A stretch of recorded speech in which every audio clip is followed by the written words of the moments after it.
Druid takes the first game. The Miracle Rogue not really doing anything miraculous there. And double prep in hand, and Auctioneer did not want to show up. So he was in hide mode. And now, sniped again, he has to bring out a Hunter against the Druid. Looking good for the Druid so far with Innervate and Haunted Creeper. Sniped Again side will start with a Web Spinner and Mad Scientist. The Innervate is usually something you do want to see in your opening hand.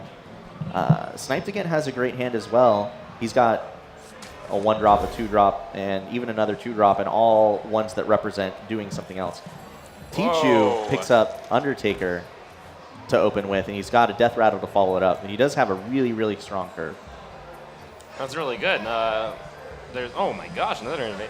So there's some consideration. That's 6 mana? Not quite enough to play everything. But he's going to go with Undertaker. There's some consideration to do Undertaker and Haunted Creeper. It looks like that is what he's going to do, and I do like that play. It makes a lot of sense. You're going to have a hard time using both Innervates really effectively, and it gets the Haunted Creeper developed right now, which is very good at killing off that Web Spinner. Ooh, draws into the Druid of the Claw, which can be Innervate coined out if he so desires, and he's going to go for it. We've got strong hands from both players here.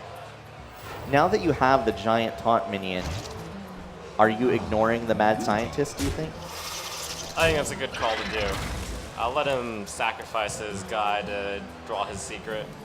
Yeah, this way now the Undertaker will be safe from an explosive trap as well.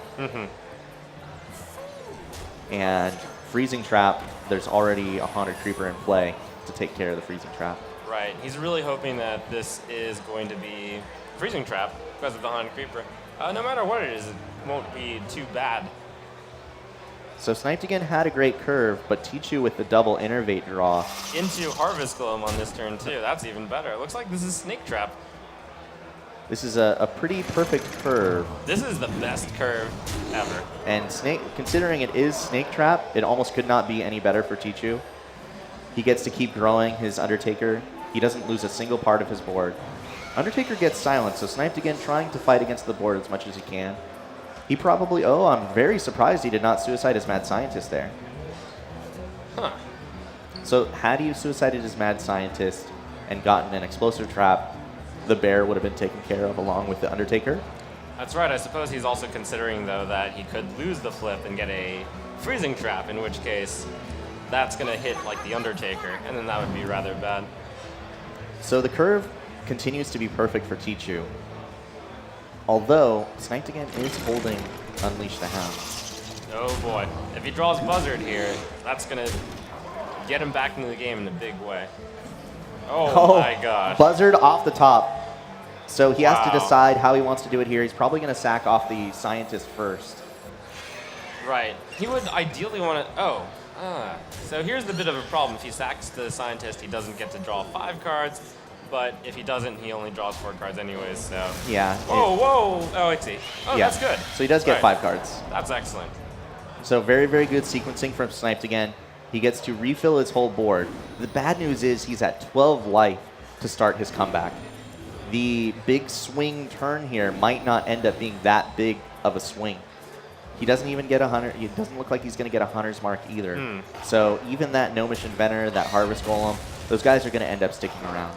They're not going anywhere. He may feel desperate enough to trade 2 1/1s into the 1/2 even. I would imagine that that's what's going to happen. He'll be dead to Savage Roar either way, but something is better than nothing at this point. Actually, he doesn't quite die to Savage Roar. It's only 11 damage. Only 11, okay. This Buzzard draw was huge, and it allows him to have a glimmer of hope. So now that he knows that it's Snake Trap, he may even consider being willing to trigger it this turn. It will let his opponent draw 3 cards, but really he'll only be drawing 2 cards because his natural draw will get burned off. 2 additional cards, I guess, than what he would have had. And that is quite a lot, but it would also let him deal with the current board in a way where he gets to kill everything. You can also do that without making him draw the cards, like if he wanted to clear the spiders, but this has got to be the best outcome since he does hold the 4 damage in his hand. This lets him have the Spectral Spiders instead of drawing the cards, which probably is better. So he does make that choice. we've got the Misha's Misha. actually a big deal. Argent Commander was ready to win the game. Oh, that is potentially good too. It looks like Not good it enough. looks like it's not good enough. So very, very close for SnipedAgain, but he didn't quite make it, and even the swipe off the top. I wonder if he'll play the swipe just to rub it in. He would have won the game anyway. Yep, snakes. Why did it have to be snakes? He decides to play the Argent Commander instead. So it's possible that SnipedAgain didn't know he was playing Argent Commander. I think we've seen Teechu play that card once already, or it was in his hand. It was in his hand. Okay, so if SnipedAgain was paying attention. Now, this means that Teechu goes up 2-0.